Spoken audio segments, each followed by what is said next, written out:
everybody, and welcome back to the Payments Podium. Today, we are going to touch on some actually, let's say, serious subjects that happen in the financial world. There are a lot of aspects that we cover on the Payments Podium. And today, I'm really glad I'm bringing Ian in. He actually represents the Knoble and Mission Omega. And during this conversation, he's going to help us understand what those two organizations are. So, Ian, I'd like to welcome you to the Payments Podium. Hey, Kevin, thank you very much. And thank you for those investing their time to listen to us. And, the whole message of this is that how we in payments and banking can do good and run a great business. And so I look forward to having that conversation with you. Well, I got to tell you, everybody listening is already knowing that the first question is going to be, how did you get started in electronic banking? Except I'm throwing a curveball. I don't want to go that route. I want to do the route more of, can you explain to us who you are and what you do? I mean, maybe the short elevator speech, because I'm sure as we go along, we'll get more of what you do as we're going along. So who's Ian and what's the Knoble and what's Mission Omega? Well, who's Ian's a much deeper question than we have time for. But I will tell you, one of the things I do is I'm a 25-year fraud fighter, been in banking for a long time, head of fraud at several banks.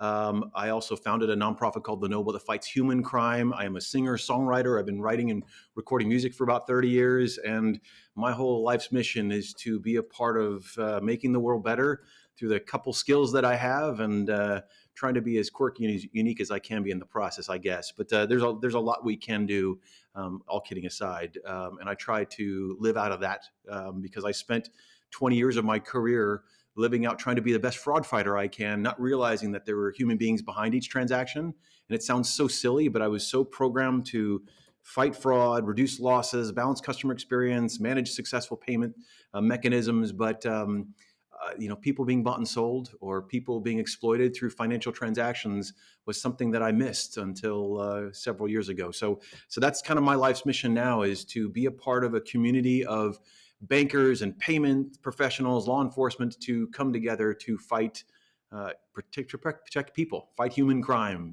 fight the evils of the world. There's a lot we can do. Well, one of the things I get out of that, and it's something that I tell a lot of people in our sector of the industry, or just actually in the industry, there's more behind what you're doing. Some people say, "Hey, I just processed the payment," and I'll tell them, "Yeah, but that payment might be the down payment on somebody's very first home, or that payment might be for their son to be the first person in their family to ever go to school." So there's more to it than what you might see at the surface level. And what I'm hearing is you've discovered that when it comes to fighting fraud, one of the biggest topics in the industry, regardless of the payment channel, there's a level or two that goes deeper behind just the, hey, we had fraud occur. Can we, maybe elaborate more on what that is or what's actually happening there? Yeah, so I mean, criminal activities do things for lots of various reasons, but one of them, the financial motivation behind a lot of these financial crimes, if you will, using financial twice in a sentence. But I gotta tell you, I think I underestimated or didn't realize the financial motivation behind some of these human crimes. Like the issue we're seeing right now, one of the biggest financial crime issues, I argue the biggest, is scams. And the muling that's going on related to people having their life savings and their hopes and dreams and financial futures stolen by these scams or being duped into romance scams and the like. We're seeing that extraction of money from innocent people, and that is a financially motivated crime. And we're learning that more child sexual exploitation. And we probably should say that if anybody's has me on speaker and there's kids around in a car, there may be some things that may be sensitive here and not intentionally, but just a part of what we deal with. But the exploitation of children or even human trafficking, being financially motivated aspects of crimes, we're seeing this intersection between payments. And that's the vehicle in which these criminals are pulling and extracting illegal monies or ill-gotten monies. And it's not just fraud to enrich themselves, but in some cases, it's to exploit people. And I think that's the lens where I'm seeing the financial industry, the payments industry, wake up and want to get involved and put their skills to use to protect the human being behind the transaction.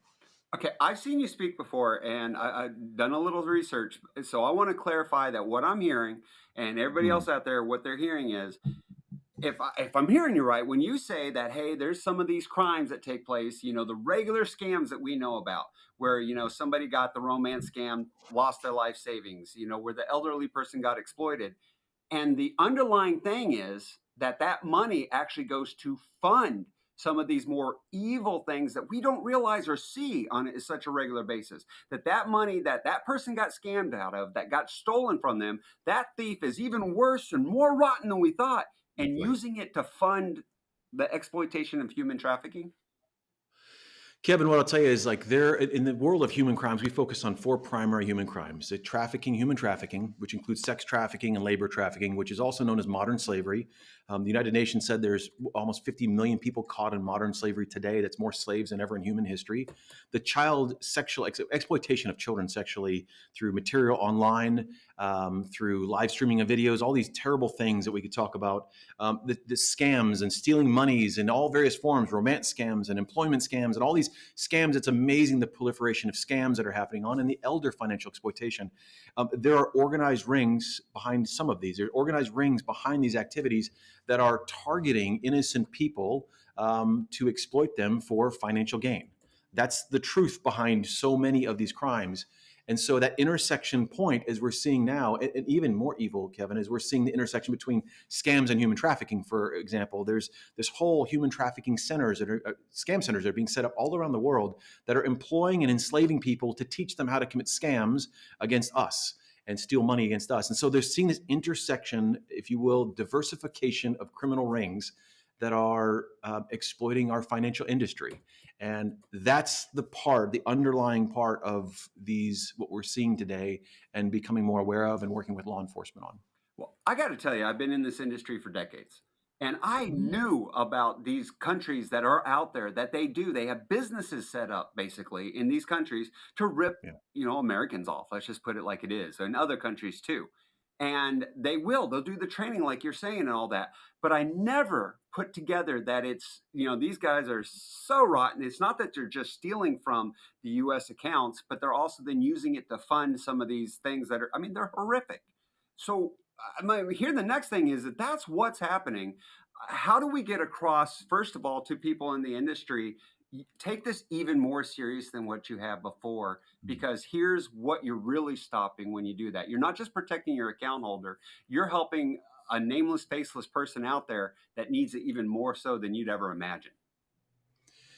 Yeah, so I'm just one of thousands of payments and banking professionals that have come to get involved. The nonprofit I started in 2019 is called the Knoble with a K, made up of financial crime, financial services, executives working with law enforcement around the world, happen to be in the payments and banking industry, coming together to learn together in a non-competitive way and try to protect people with the skills that we have, which happens to be, big data and transaction monitoring and all those kind of components that are the very nucleus of our successful payment environment worldwide.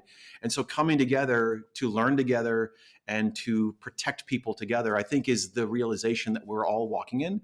I always like to say bankers with heart. There's a whole lot of, the Knoble's made up of thousands of over 1,000 financial institutions, thousands of financial crime and fraud fighters and retail branch employees and such that are coming together to try to be educated and educate each other and support the law enforcement efforts, not just in the U.S. but around the world. And I think that's what's powerful. So how do we fight this proliferation of evil? Well, we fight. Remember, a lot of evil is taking place because they distort what's intended for good. And we see this a lot, even in the banking sector, when we roll out a new capability or a new channel, somebody finds it and exploits it. That's what's happening. So the way we combat that is with the very tools that we're putting into place and that they're using against us. And it starts with people.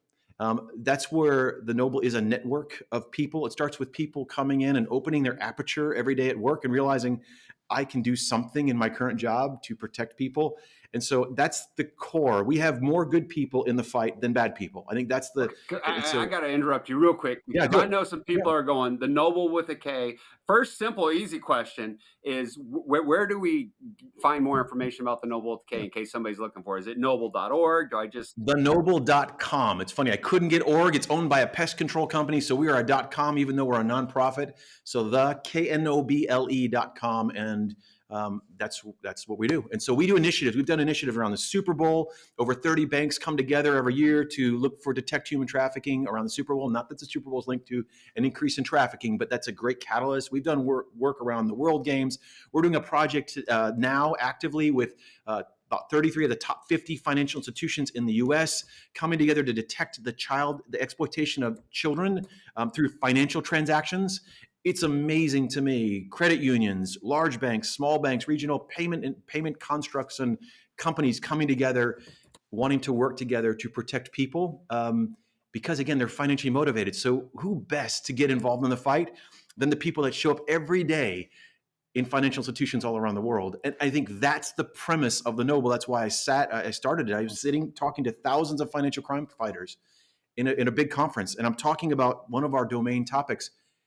And I realized if we could wake them up, they have the best people, the data, training, tools, technology, we'd outflank all the bad actors in the world. And I think that's the crux of the Knoble, us coming together, working together to protect people and using the skills we have every day to make money and service customers. Let's use those to fight evil. And I think that's what we've been doing. And that's pretty much why, after retiring 7 years ago from banking, I'm now back in full force, trying to help make the world better with a lot of wonderful people around the world. Here's what I already think everybody out there listening is thinking, because I know I'm thinking. So what do I do? So if I am that person that's at the credit union, I am that person that's at the bank, who's probably, working, let's say, in the operations department, working in the fraud department, something like that, who is involved in all of this. The question comes up: what can I do? How can I get involved? What's the next step for me? I'll answer two simple ways. One has to do with a nonprofit. One has to do with my for-profit I set up. The nonprofit is just getting involved and joining the roundtables. Don't be afraid to ask questions. In 2018, I was not a human crime expert at all, and I still arguably am not. I'm learning things every day from people much smarter than me. Get involved. Bring your heart to work. Join a nonprofit movement of financial institution professionals all around the world to learn from each other. That's one thing. You can do that. So then you learn how to take that back to your job. The second example is why I started the for-profit company. I started a for-profit company with my business partner, and my reason for starting that is to support the nonprofit. We give 10% of our gross revenue. We're now becoming one of the leading fraud consulting companies in the world. It's amazing what we've been able to do. But I was in a meeting at the Tennessee governor's office, having a conversation with human trafficking survivor organizations. And I asked, what can I do to help you? And they said, Ian, we need jobs. The recidivism rate of a survivor falling back into trafficking is so high because they get a job at Walmart or McDonald's. They can't they can't break the cycle. And I'm thinking, in fraud, we need good people. And so one of the things we are trying to do, we haven't perfected this, but we're trying to build a business that teaches survivors and veterans and other people that maybe are less fortunate to fight fraud, because we need great people in the industry fighting fraud. We need great trained. So we built training programs and trauma-informed work environments. We're still walking this out. So anybody who's a hiring manager, my encouragement is there's so much we can do as an employer to take on chance on somebody and give them opportunity. And that doesn't have to be a survivor of human trafficking. It can be somebody that's lower privileged in any aspect of life. If we spend the time and the effort to educate, to lift up, to lend a helping hand, that's the way we change the world. And so there's just such an opportunity for the payments industry to do good. And it doesn't have to be everybody needs to be human trafficking experts, is my main point.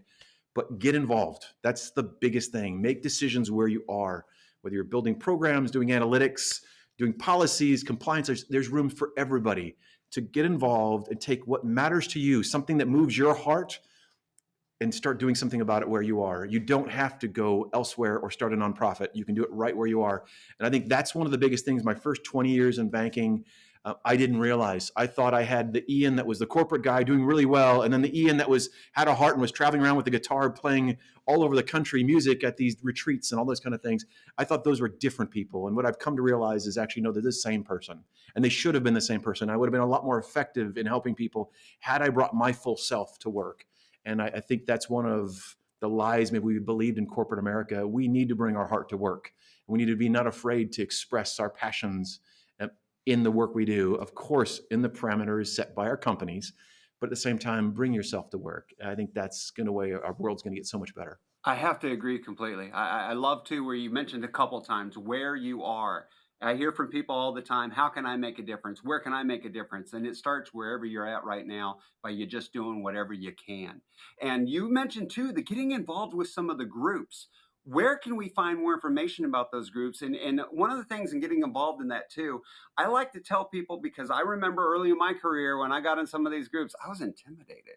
There were people, with a lot more experience and education than me, and I didn't want to speak up and say anything. And I had a mentor that said, "You don't have to. You just sit there and listen and learn Mm, what you can. And one that's day right. you will speak up." And now here I am doing podcasts on payments. So, I know that can happen. But where can people find out more about those groups to be able to join? Maybe go to their manager and say, "Hey, where can we start getting involved in this?"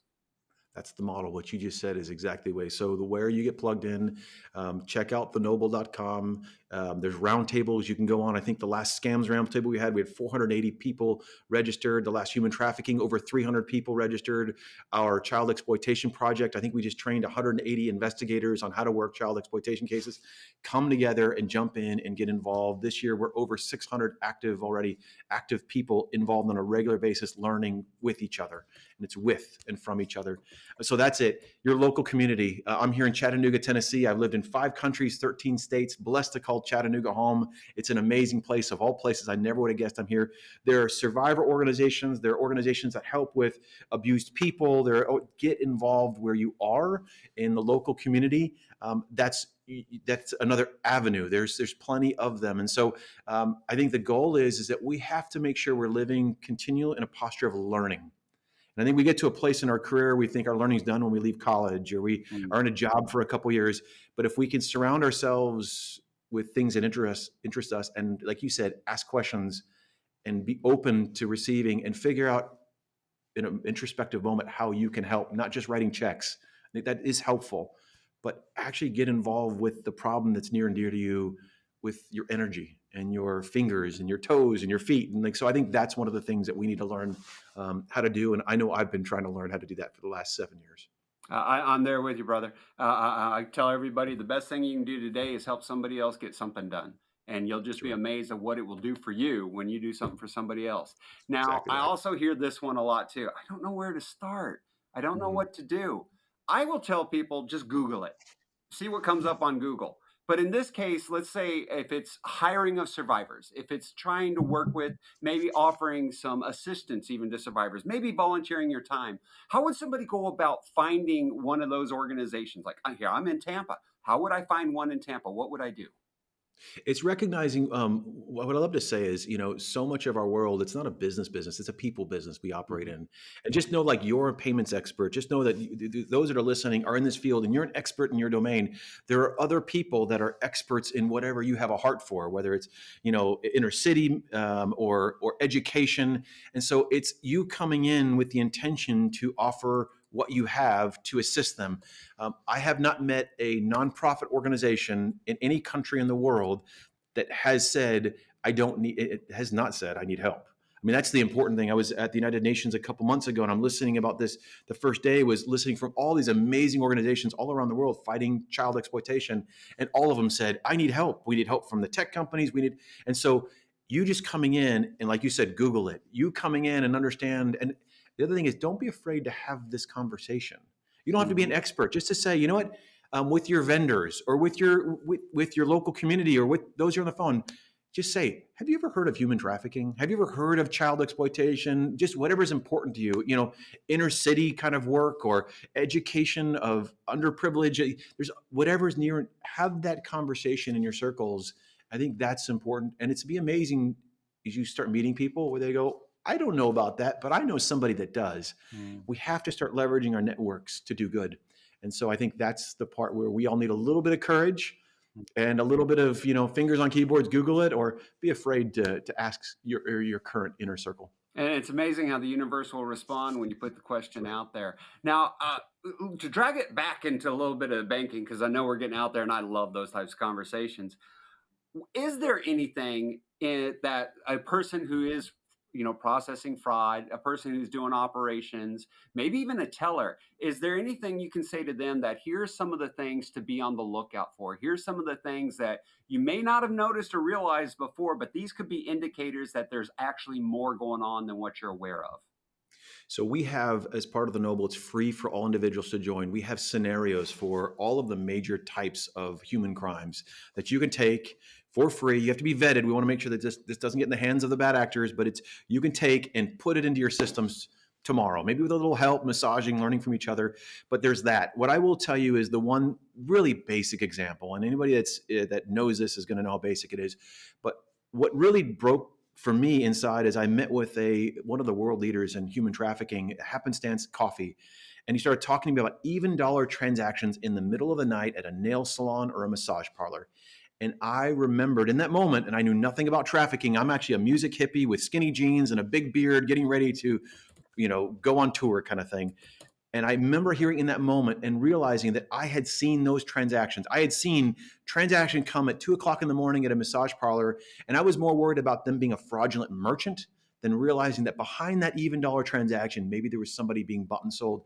And it's such a simple example. And for those that in the space, I'm sorry, I know you've heard it 100 times, but that simple example is what took me back to realize that maybe it wasn't a fraudulent merchant I was looking at. Maybe it wasn't a bad merchant. Maybe it was actually a merchant that was operating a legitimate business by day, but then by night doing something that wasn't. And so that was the linchpin for me that realized I needed to learn more. And so together we've identified scenarios, high risk websites, financial patterns of child live streaming, acts against children, all these kind of things. We're trying to uncover this and advance that through the use of data and analytics and such. So, in one way, I want to say, tell people don't just assume everything's okay. Look and Mm, see if something's out of the ordinary or seems like out of normal. Maybe you should look a little bit deeper into that. And you've got the scenarios that can help to identify that. Now, something I got to tell you because I deal a lot with the instant payment networks that are out there. You probably have mm. heard of like FedNow, RTP, these Oh new yeah. payment rails that are coming that are going to immediately make funds available. They're going to be 24/7, 365. And I'm just curious, does that mean there'll be new patterns? Because there's no doubt in my mind, fraudsters, bad people are going to use these because good people are going to use them too. Everybody will use them. That's just a fact. But with it being 24/7, 365, being immediate funds availability, it is US only though. Is that something that this money will move through those rails too? Well, see, well, I have to start by saying I love innovation, and I think there's innovation in this space, and I'm very grateful to it. So, the idea of new payment rails doesn't scare me, but the reality of people like to say, "Well, this is only happening in crypto," but actually, we're seeing the current exploitation of people happen in crypto, in open debit cards, and ACHs, and wires, and Cash Apps, and Venmos, and all. I can name all these, and there's nothing inherently wrong with any of these, but what we've learned is we did a survey of 19 survivors of human trafficking. I was getting anecdotal evidence from everywhere. And I said, I want to hear from survivors. And so we partnered with a survivor organization. And when we talked to them about how the financial industry is being used being used, exploited, we found out that these traffickers are so organized. They use big banks, small banks, local banks, national banks. They're so structured. They diversify their payment usage. They're not the stereotypical person on the street corner that's not educated. They actually are managing a business in so many respects. So I will tell you the new payment mechanisms, we need to be thinking about the opportunity for exploitation now. Just like we need to be thinking about how autonomous vehicles will be exploited in the trafficking of people. Like, so us as risk professionals, us as stewards of these amazing innovations that we have, we also need to come in and go, okay, so how would this be used for evil? And then we need to preemptively start putting controls in place. And I think that's the key. There's so many good people at the clearinghouse and the Fed that are smart and are trying to think ahead. But it's going to take all of us working together and opening our aperture just a little bit to start worrying not just about financial problems like fraud and money laundering, but human problems. I gotta agree. I think, we've got all different types of fraud controls and concerns. Let's put them there. Let's understand there's deeper levels to why we're putting them there.